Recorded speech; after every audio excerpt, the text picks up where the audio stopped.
Hello guys, welcome to my YouTube channel. This is my first YouTube video ever, and just to briefly introduce myself, I am a 26-year-old sales executive in a luxury hotel chain, and one of my hobbies is to collect watches. I'm a big watch collector, so I thought that I would go over my collection, the state of the collection, and just talk about my pieces, why I bought them, when I bought them, and hopefully you guys will enjoy it. So before I get into the main collection, I would like to start with the watch that I'm wearing right now, which is the Casio 5600 RL1DR. So the 5600 is one of the most iconic watches in the G-Shock series. This is the square-shaped G-Shock that everybody knows and loves. This has 200 meters of water resistance. It can be dropped from 10 meters. So this is a tough watch. And the reason that it's in my collection is to have a watch where I can basically beat it. This is my beater watch. When I'm going to the gym, when I'm going for a run, when I'm going on a hike, this is the watch that I wear. This is the watch I wear where I basically can damage it and I can scratch it and I don't have to worry about it, because this thing is not that expensive and it's the purpose for it. The purpose of it is to basically get beaten up. The 5600 series and G-Shocks are worn all over the world by special forces. By this watch series has been to space as well. It was worn on the ISS. So this is a tough watch that you can beat around, and I absolutely adore it. So now let's get into the watch collection, the watch box. Spoiler alert, it does have a Speedmaster logo on it. This just came out of my Speedmaster, and this is not like an Omega watch box or anything like that. I just glued it on there. This is a Chibo watch box that's relatively inexpensive, but it's a pretty good watch box, and the Speedmaster logo on top of it gives it personality. But let's get into the watches now. So as you can see, I have 6 watches in the box plus the G-Shock, and let's just start by one of them. So this is the latest watch that was acquired in my collection. This is a Grand Seiko SPG J249G, I believe. This is a beautiful watch. I don't know if you can see the textured dial, but Grand Seikos are known for beautiful dials, and this is no exception. This is also a GMT, true GMT watch with a blue hour hand, a third hour or second hour hand, that you can track a different time zone than yours. It does have a date function at the 3 o'clock right there. And I absolutely adore this watch. I always wanted the GMT, but I thought GMT watches were too ugly or too bulky, and I already have a diver in my collection, so I didn't want a watch that looked like a diver. But this is a very elegant watch that has a unique texture, so it can be worn basically under a suit, which I do, and it's also good for t-shirts or just casual occasions. The only downside of this watch is the 30-meter water resistance. For a watch that looks this sporty, I would expect more water resistance from it, but it does have an open back as well and shows the mechanism. Nothing too special, but it's still nice to see the open back there. So this is just an absolutely gorgeous watch. This is an eye catcher, and people ask me about it all the time. What is this watch? What's this brand? And I love talking about it. It has 55 hours of power reserve, I believe. and it is 39.5 millimeters.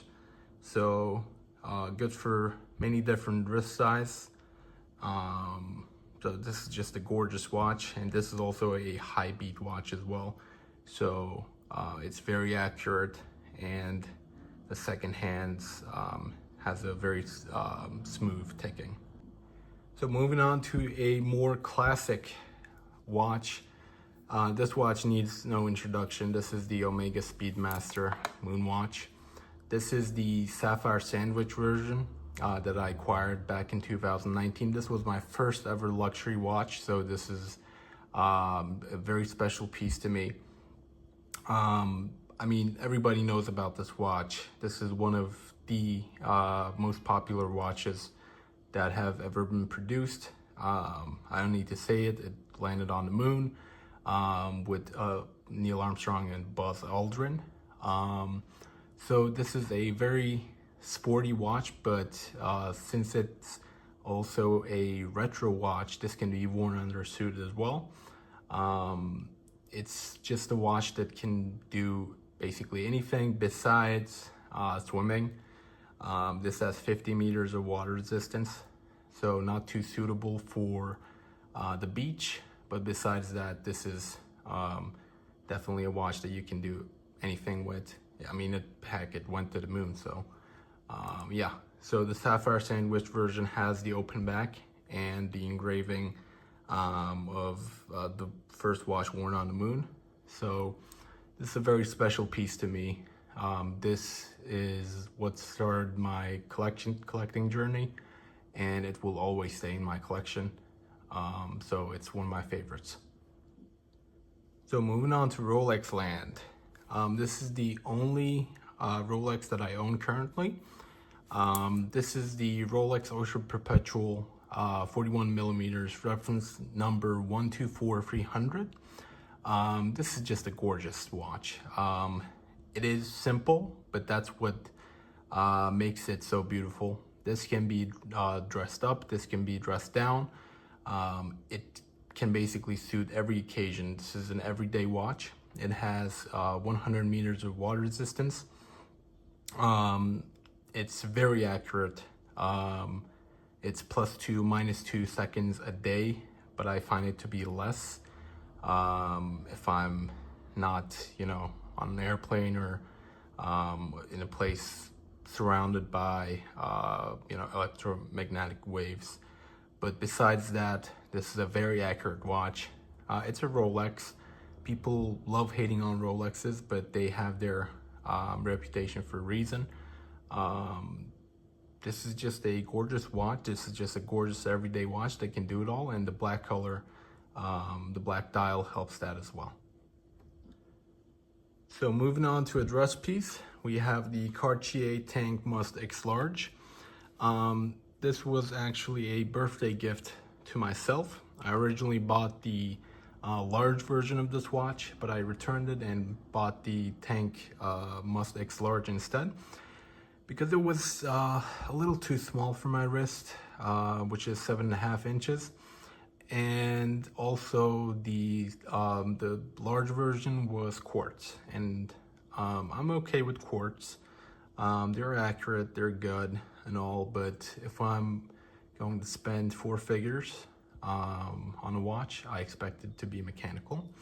This has around 42 hours of power reserve, 40 or 42, I'm not sure. This is just a beautiful dress piece that goes under a cuff beautifully. It's a classic, designed or inspired by the tanks in World War I, hence the name Cartier Tank. This is just a classic piece that looks great under a suit. Now moving on to my diver. This is a Tudor Black Bay 58, and I only owned one diver before this, which was a Tissot Sea Star, I believe.